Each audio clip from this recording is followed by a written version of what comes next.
할렐루야.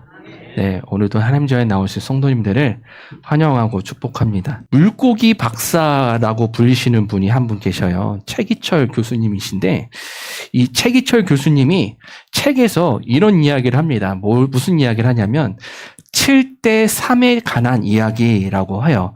이게 무슨 말이냐 하면 물고기에 대한 이야기거든요. 이겁니다. 물고기를 10마리를 한 곳에 집어넣잖아요. 그러면 물고기를 보면 물고기들과 잘 지내는 물고기가 있대요. 좋은 물고기라고 하죠. 좋은 물고기가 잘 지내는 물고기가 있는데 10마리 중에 한 7마리 정도 된다고 합니다. 그리고 그 물고기 중에 다른 물고기들을 괴롭히는 물고기들이 있대요. 나쁜 물고기라고도 하는데 이 나쁜 물고기가 3마리 정도 된다고 합니다. 10마리 중에 3마리. 그래서 7대 3의 비율이다라고 이야기를 하는 거예요. 그래서 이 교수님이 그러면 그 3마리의 물고기를 다른 데로 솎아내면 어떻게 될까 봤더니 7마리 중에 7대 3의 비율로 또 나눠진다라고 이야기를 합니다. 그러니까 한두 마리 정도는 다시 또 그 나쁜 물고기가 된다라고 이야기를 해요. 이 이야기가 우리에게 주는 생각할 거리가 있습니다. 무엇이냐면 이것은 비단 물고기만의 이야기는 아니다라는 것이죠. 이 세상을 살아가는 우리들에게도 동일하게 나타납니다. 요즘 말로 이제 젊은 친구들 사이에서 이런 내용이 있어요. 제가 목사지만 좀 비속어를 좀 쓸게요. 미리 양해를 구해요. 이런 법칙이 이때 뭐냐면 또라이 질량 보존 법칙이라고 해요. 또라이 질량 보존의 법칙이라고 해요. 아시는 사람은 알겠지만 무슨 말이냐면 회사를 다니다 보면 자신을 괴롭히는 사람, 말도 안 되는 그런 이상하게 일을 못하는 사람, 아니면 이렇게 불법을 저지르는 사람, 이런 사람들이 회사에 꼭 있다라고 이야기를 합니다. 그래서 자신을 너무 괴롭혀가지고 회사를 이직을 하면 이직한 회사에도 그런 사람이 있을까요? 없을까요? 있어요. 있다라는 거죠. 그래서 또 이런 거죠. 이제 교회 다니는 청년들은 기도할지도 몰라요. 기도해가지고 하나님 저 사람이 제발 없어지게 해주십시오 해가지고 진짜로 그런 사람이 떠났어요. 떠나서 정말 우리 좋을 것 같다라고 했는데 다른 누군가가 또 생겨난다. 라는 이야기입니다. 우리 웃으시는 권사님들이 몇 분 계신데 많이 경험해 보셨나 봐요. 요즘은 그런 시대를 살아가고 있다라는 거예요. 그러니까 착한 사람과 나쁜 사람이 살아가는 시대를 살아가고 있다라는 것이죠. 근데 여기서 그 교수님이 그런 이야기를 합니다. 물고기가 7대 3의 비율로 나눠지는 이유가 있는데 그것은 따라해 보실까요? 건강해지기 때문에. 네, 건강해지기 때문에 7대 3의 비율을 나눈다라고 합니다. 저도 그런 생각을 해봐요. 그러니까 목회자지만 목사님들이 다 좋은 목회자들이 있는 것도 아니잖아요.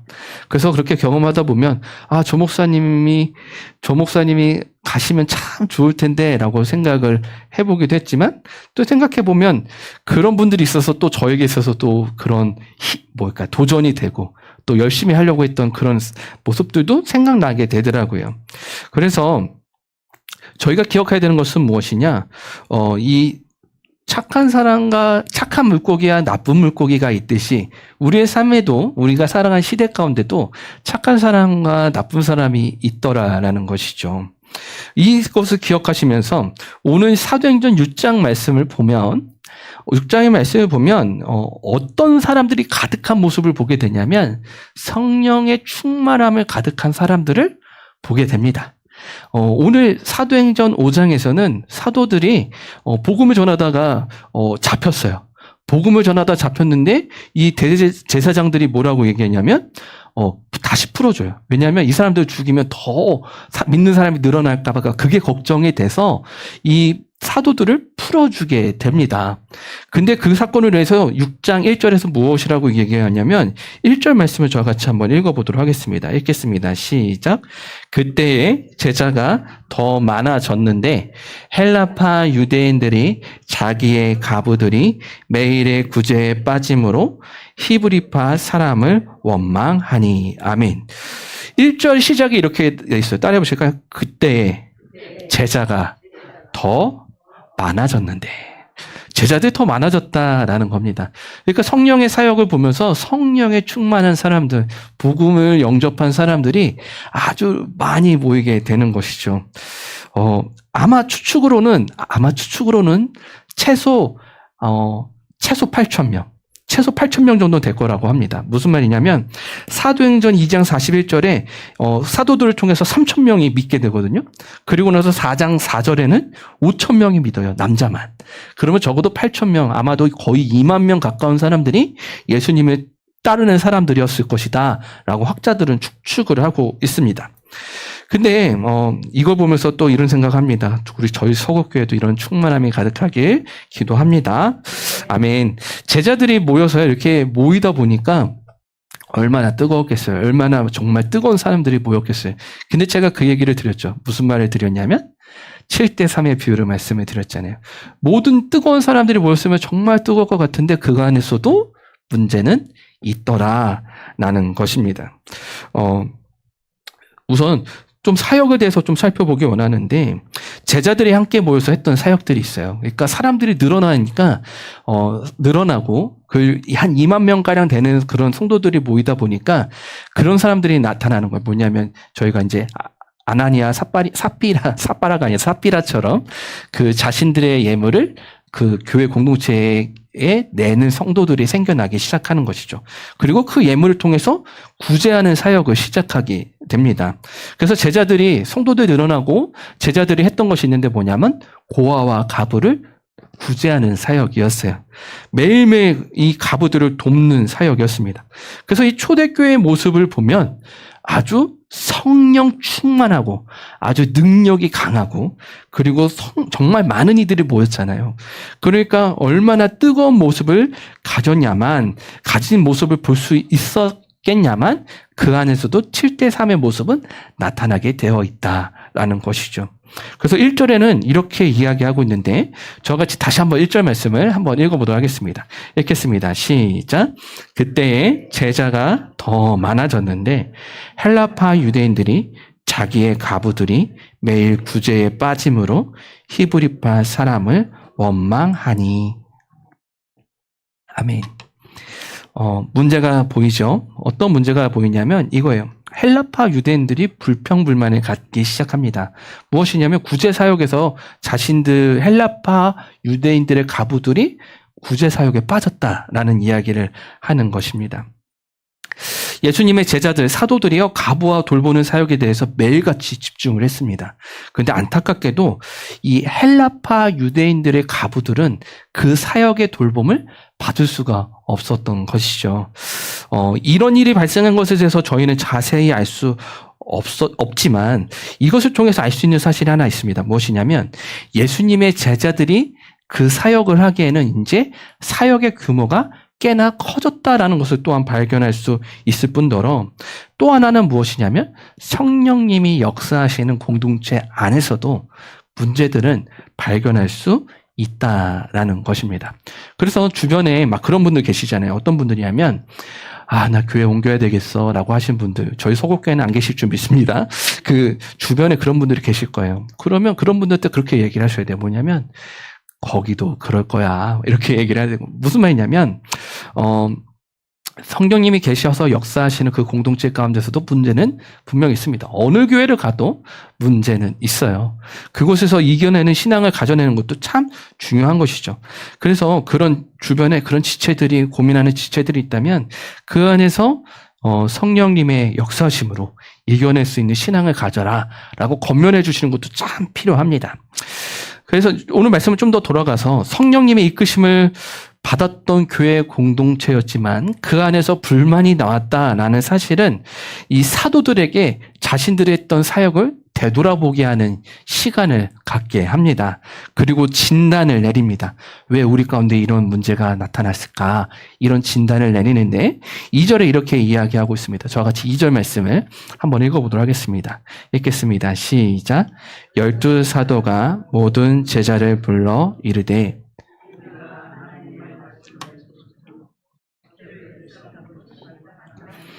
아니, 아멘.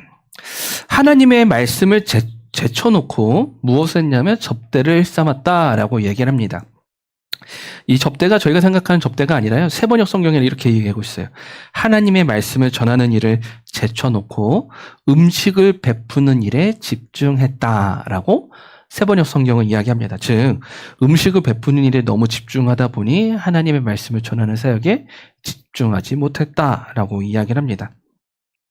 즉 무슨 말이냐, 열심히 예수님의 말씀을 따라 사역을 했지만 그런 문제가 사도들에게도 있을 수밖에 없었다라는 것을 저희는 발견하게 되는 것이죠. 아마도 12명의 사도가 10,000명이 넘는 성도들을 돌보는 것은 꽤나 어려운 일이었을 것입니다. 쉽지 않은 일이었을 것이다라는 건데, 반면에 또 생각해보면 이런 생각을 가져볼 수가 있어요. 뭐냐면 정말 어려운 일일까라는 생각이에요. 왜냐하면 제가 대학교 때 목사님들을 초청해가지고 대학교 때죠. 대학교 때 목사님을 초청해가지고 이제 목회에 나가신 목사님들 초청해가지고 학교에서 이제 홈커밍 데이라고 해가지고 뭐 초대해가지고 이제 신학생들하고 매칭해가지고 이제 목회 도움도 받고 듣고 막 그런 시간을 갖게 해준 적이 있었어요. 그때 이제 제가 이제 진행을 했었어가지고 이제 음식을 준비를 하는데 다 감사하게도 목사님들께서 후원을 많이 해주셔서 비싼 도시락을 준비를 했습니다. 한 10년 전이니까 그때 아웃백 도시락 한 2만 원, 3만 원 되는 도시락들을 준비를 했던 거. 지금도 비싸잖아요. 2, 3만 원짜리 도시락은. 그때도 그렇게 준비를 했었습니다. 근데 좀 못 오신 분들이 많아가지고 도시락에 한 50개에서 60개 정도 남은 거예요. 그러면 어떻게 해요? 버릴 수도 없잖아요. 우선은 가져가라. 기숙사에서 사는 친구들 중에 음식을 잘 먹고 싶은 친구 있으면 스테이크 있는 도시락 먹고 싶으면 가져가라 해가지고 몇 명이 가져가더라고요. 그러면 이제 남은 걸 처리하기가 너무 아깝잖아요. 그게 하나에 2, 3만 원 하는 건데. 그래서 그러면 어떻게 할까? 이제 후배들하고 고민하다가 그러면 우리가 이거를 그 노숙자들한테 한번 나눠드리자라고 해가지고 그때 서울역하고 영등포에서 그런 사역하는 팀들이 있었거든요. 그럼 우리 영등포 가서 나눠드리자 해가지고 50개에서 60개 되는 도시락을 영등포로 가져갑니다. 그래가지고 가져가가지고 그때 이제 나눠드릴 때 저희 같이 나눠드렸어요. 얼마 만에 끝났을까요? 도시락이. 5분 만에, 5분 만에 끝내, 5분 만에. 아주 기가 저희는 되게 큰, 이제, 뭐랄까, 결심을 하고 나눠드려 갔는데, 저희 도시락 나눠드릴게요. 비싼 거예요. 아웃백이에요. 하면서 이렇게 도나니면서 했거든요. 그러니까 사람들이 와가지고, 우르르 가가지고, 그냥 후다닥 가져가요. 제가 그거 보면서 든 생각이 있어요. 뭐냐면, 음식 만드는 건 어려워도, 나눠주는 건 어렵지 않다. 라는 생각을 해보게 된 겁니다. 제가 왜 이런 이야기를 하냐면, 이때 초대교회 이야기를 좀 들어가 보자면, 날마다 음식을 굳이 나누는 일에 열심히 최선을 다했을 거예요. 근데 성도가 몇 명이라고 했어요? 한 15,000명에서 2만 명 대란, 적어도 10,000명은 되는 성도였을 거라는 거예요. 그러면 그렇게 우리 이점순 권사님처럼 음식을 하는 성도님들이 얼마나 있었겠냐고요. 그러니까 음식을 만드는 사람들이 참 많았을 거예요.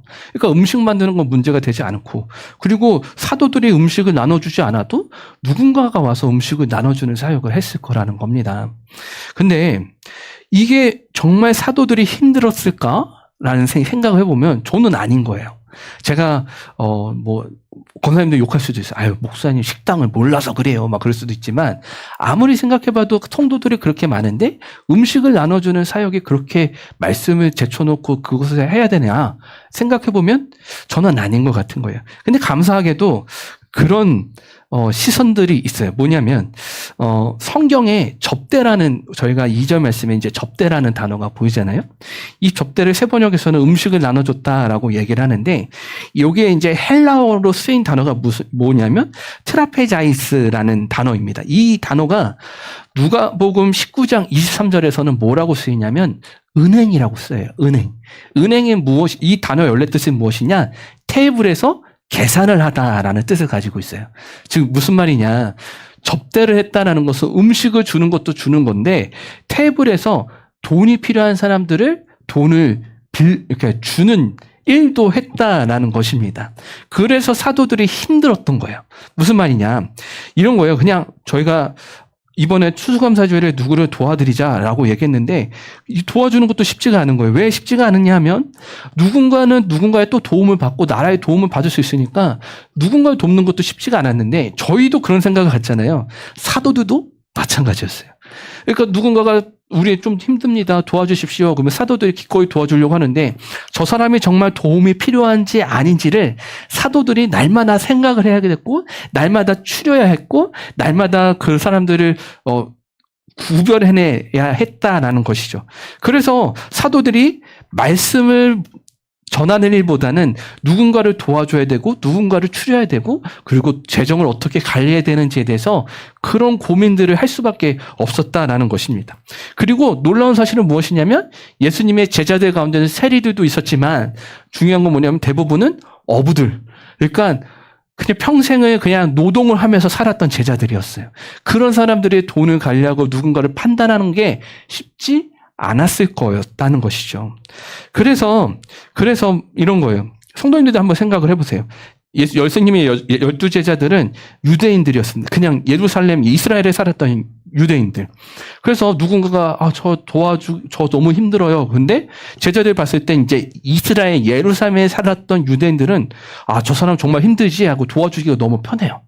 왜냐하면 동네에서 봤으니까, 아는 사람이니까. 근데 외국에서 온 헬라파 유대인들, 그러니까 명절에 따라서 예수님의 예루살렘의 절기를 지키려고 왔는데 외국에서 살던 사람들이 제자들에게 저희 너무 힘들어요. 저희 좀 도와주세요라고 말을 하면 제자들을 보면서 선뜻 도와주기가 쉽지가 않은 거예요. 왜냐하면 저 사람들의 돈이 많은지 적은지 알 수가 없는 거죠. 그래서 이렇게 빠지다 보니까 어떤 일이 나타나게 되냐면 헬라파 유대인들의 가부들, 외국에서 살다 온 가부들의 도와주기가 쉽지가 않은 겁니다. 그래서 성경에서는 무엇이라고 얘기해요? 헬라파 유대인들이 왜 우리의 가부들은 구제하지 않느냐라고 불만이 가득할 수밖에 없었다라는 것이죠. 어렵지 않으시죠? 그러다 보니까 제자들에게도 이런 문제가 나타나는 거고 교회 가운데도 우리 가운데도 그런 문제가 나타나기도 한다라는 겁니다. 뭐냐면 제가 저희 서구교회 성도님들은 어떠신지 모르겠어요. 왜냐하면 제가 성도님들께 부담을 드리려고 하진 않는데 제가 사역을 하면서 많은 성도님들 봅니다. 어떤 분들을 보냐면 사역을 하면서 너무 힘든 거예요. 사역을 하면서 주방일도 힘들고 찬양팀도 힘들고 성가대도 힘들고 교사도 힘들어서 항상 매년마다 그런 분들을 봐요. 목사님 저 못하겠어요. 전도사님 저 못하겠어요. 목사님 저 못하겠어요. 하시는 분들이 너무나도 많아요. 그래서 교회에 연말이 되면 하는 사역들 중에 가장 큰 사역이 뭐냐면 저 못하겠어요 만하는 성도님들을 어르고 달래어서 다시 그 자리에 앉혀드리는 거예요. 그게 목회자들의 연말 사역에 가장 우선이 되는 사역입니다. 그런 사역이에요. 근데 우리 가운데도 그런 모습이 나타나잖아요. 예배가 주가 되지 못하다 보니까 그런 봉사와 일들이 주가 되다 보니까 저 교회 못 다니겠어요. 사역 못 하겠어요 하시는 분들이 많아지게 된다는 것이죠. 이게 교회의 모습뿐만이 아니라 우리 가운데도 마찬가지입니다. 우리 가운데도 하나님, 목사님, 권사님 이렇게 막 얘기하면서 저 너무 힘들어요. 말씀을 듣지 않고 일을 하다 보니까 우리의 영혼이 메말라가는 것 같습니다. 라고 말하시는 분들이 정말 많다라는 것이죠. 결국 하나님의 말씀을 제치고 그런 사역에만 집중하다 보면 우리의 영은 메마를 수밖에 없다라는 것입니다. 그런데 그러면 이 문제에 대해서 성경은 어떻게 이야기할까? 교회가 사역이 필요한 곳이 교회인데 그러면 교회가 그 가운데서 어떻게 하면은 어떻게 교회를 세울 수 있을까? 성경은 무엇이라고 얘기할까? 또 나에게 말씀이 떠나서 메말라져가는 영혼 가운데 내가 어떻게 하면 할 수 있을까? 내가 어떻게 영혼을 세울 수 있을까? 성경은 무엇이라고 얘기하는가? 이거를 좀 찾아보고자 하는데 따라해 보실까요? 일꾼을 세웠다. 네, 일꾼을 세웠다라는 것입니다. 3절, 4절 말씀을 저와 같이 한번 읽어볼게요. 읽겠습니다. 시작. 너희 가운데서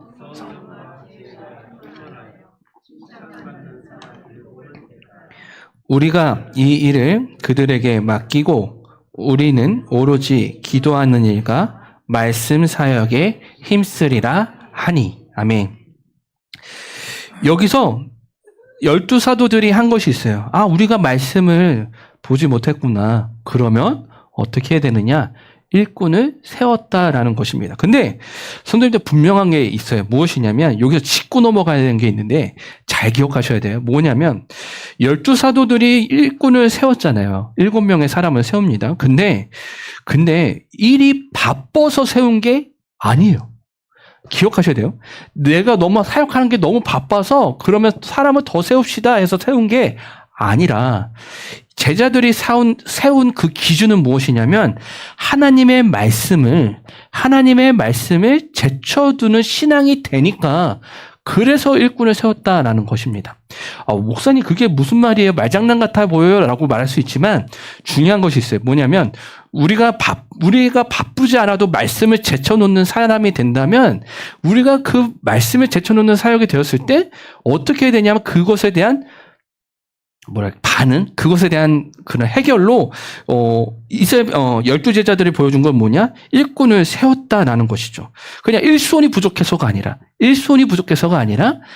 말씀을 제쳐놓는 모습이 우리 가운데 나타나기 때문에 일꾼을 더 세워야 된다라고 이야기를 한 것입니다. 제가 이것을 보면서 그런 생각을 했어요. 7명의 사람을 세우거든요. 이제 7집사라고도 하는데, 7집사는 잘못된 말이에요. 7명의 사람을 세웁니다. 근데 그런 생각을 해봐요. 12명의 사도로 사역하는 것이 힘들면 사실 그 다음에 세우는 사람의 숫자는 더 많아야 하잖아요. 왜냐하면 12명을 되는 게 힘들면 더 많이 세워야 되는 게 당연히 세상에 이치 아닙니까? 근데 오늘 성경에서는 몇 명을 세웠냐? 7명을 세웠다라고 얘기를 하는 거예요. 무슨 말이냐? 일꾼이 부족해서 세운 게 아니라 말씀을 제쳐놓는 사역을 제쳐놓게 되다 보니까 그 사역에 집중하기 위해서 7명의 사람을 세웠다라는 것을 저희는 발견할 수 있어요. 그러면 이 7명의 사람들은 어떤 사람이었느냐? 제가 이거 가지고도 더 설교를 나눌 수 있지만 설교 시간이 더 길어지겠더라고요. 그래서 간단하게 말씀을 드리자면 따라해보니까 칭찬받는 사람들이었어요. 교회 공동체 안에서 칭찬받는 사람들. 놀라운 건 뭐냐면 이 7집사를 세웁니다. 7사람을 세워요. 7사람을 세우는데 어떻게 세우느냐? 사도들이 세웠을까요? 아니요. 사도들이 안 세워요. 누가 세우냐? 성도들이 세워요. 그럼 너희들이 그럼 칭찬받는 사람을 선택해서 세워라 해서 7사람을 세우게 되는데 7사람의 그 구성원이 되게 다양합니다. 예를 들어서 이제 유대인들도 있었는데 헬라파 유대인들도 있었고 그리고 이제 로마의 이제 아프리카 지역에 있는 집사도 있었고 그러니까 되게 다양한 사람들을 대변할 수 있는 사람들을 성도들이 세우게 되는 것이죠. 그래서 저희가 이것을 통해서 볼 수 있는 것이 있어요. 뭐냐면 교회의 모습을 하나 볼 수가 있는데 12명의 사도가 칭찬받는 7명을 세웠다라는 것은 저희가 알 수 있는 게 있는데 교회에서 직분은 그리고 교회에서 사역을 담당하는 것은 교회를 함께 세워나가기 위함이다 라는 겁니다. 믿으십니까? 제가 비록 여기에 목사로 서 있지만 제가 여기서 말씀을 전하는 이유는 간단해요. 무엇이냐면 성도님보다 높게 서 있기 위해서가 아니라 교회를 함께 세워나가기 위해서입니다. 믿으십니까? 성도님들이 하시는 사역들이 있어요. 우리 예람자매랑 주람자매랑 송건사님 같은 경우 찬양과 악기로 섬기잖아요. 간단합니다. 무엇 때문에요? 교회를 세워가기 위해서예요. 성도님들이 하신 모든 사역들은 다 간단합니다. 권사와 집사와 목사, 사모 있는 직분의 이유는 간단해요. 교회를 세워나가기 위함이다라는 것이죠. 만약에 이 12명의 사도가요, 만약에 12명의 사도가 이런 생각을 가지고 있지 않았다면, 교회를 세워나간 것에 대한 생각이 없었다면 굉장히 불쾌했을 거예요. 12명의 사도가 일을 제대로 담당하지 못하는 것에 대한 성도들에 대한 반란, 어떤 불만으로 느껴질 수가 있거든요. 그럼 우리 말고 그럼 7명을 세워달라는 얘기냐? 라고 불쾌했을 수도 있는데 전혀 그러지 않아요. 12명의 사도는 그 7명을 세우면서 그들을 축복합니다. 아주 간단해요. 왜냐하면 교회를 함께 세워나가기 때문에 그렇습니다. 누가 더 높고가 아니라 각자가 세워가야 되는 그런 교회의 부분들이 있다라는 것이죠. 사랑하는 성도님들, 초대교회의 모습이 우리 서교교회와 같게 소망합니다. 저와 성도님들이 그런 초교대 교회와 같이 구성원처럼 함께 교회를 세워가시는 저와 성도님들 되시길 바랍니다. 그래서 사도들은요, 이제 교회에 대해서 이제 말씀을 드렸다면 이제 한번 우리 개인에 대해서 한번 살펴보자라는 것이죠. 문제가 그런 구제 사역에 대해서 문제를 발견하게 되잖아요. 그리고 그것을 통해서 우리가 말씀에 집중하지 못하였기 때문이다라는 것을 발견하게 됩니다. 그러면 여기서 우리가 봐야 되는 게 뭐냐면, 그러면 12사도들은 그런 예수님의 말씀에 집중하지 못했다는 것을 발견했을 때 무엇을 처방하느냐? 따라해 보실 거예요. 기도와 말씀의 회복. 믿으십니까? 기도와 말씀의 회복이다라는 거예요. 성도님들, 저는 성도님들의 매일같이 수요 예배, 금요 예배, 주일 예배 드리시는 것에 대해서 정말 존경하고 정말 응원합니다. 근데 혹시 이런 수가 있어요. 뭐냐면 내가 매일같이 예배를 나올지라도 내가 그 기도와 말씀으로 살아가지 못한다는 생각이 든다면 맞아요. 그것에 대해서 점검하실 필요 또한 있습니다. 예배를 통해서 매일같이 예배를 나온다고 할지라도 우리 가운데 기도와 말씀의 회복이 갈급함이 있다라고 하면 그 회복에 대해서 더욱더 나아가시는 성도님들이 되셔야 돼요. 오늘 말씀을 통해서 12사도들이 보여준 것은 그것입니다. 이런 굉장한 영적인 민감을 가졌던 것이 12사도들의 모습이에요. 기도하지 않으면 죽는다라는 아주 무서운 책이 있어요. 기도하지 않으면 죽는데요. 기도하셔야 돼요. 이게 굉장히 오래된 고전책입니다. 한 1300년대에 나온 책이에요. 근데 너무 유명해서 아직도 나오는 책이 있어요. 근데 이 책에 이런 내용이 있습니다. 뭐냐면, 잘 들어보세요. 경건을 죽이는 가장 확실한 방법은 그것을 한꺼번에 죽이는 것이 아니라 하나씩 죽이는 것이다. 경건을 더 확실하게 죽이는 수단은 태만이다. 정해놓은 시간, 즉 거룩한 시간을 경건에 할애하지 않는 것은 경건을 한꺼번에 죽이는 것이다. 경건에 투자할 시간을 다른 일들, 심지어 자선을 베푸는 일들에 투자하는 것은 경건을 천천히 그러나 확실히 죽이는 것이다. 영적인 능력은 하나님에게서 나오는데 기도는 하나님을 직접 붙드는 것이다. 기도는 하나님의 능력이 나오는 출구이자 그분의 능력이 우리에게 들어오는 입구이다. 기도에 힘쓰는 사람은 성공할 수밖에 없다. 기도에 실패하면 모든 것에서 실패할 수밖에 없다라고 이야기를 합니다. 되게 무섭죠. 근데 이게 고전인 이유가 있어요. 아주 그냥 분명하게 이야기를 합니다. 여기서 제가 좀 되게 봤던 것은 무엇이냐면, 심지어 자선을 베푸는 일들에 투자하는 것은 경건을 천천히 그러나 확실하게 죽이는 것이다. 막 이렇게 얘기를 하는 거예요. 이걸 보면서 제가 그런 생각을 했습니다. 12사도들이 보여준 신앙의 모습은 분명해요.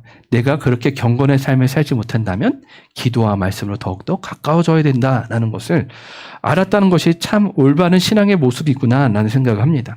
시간이 지날수록 저희들의 삶은 참 분주해집니다.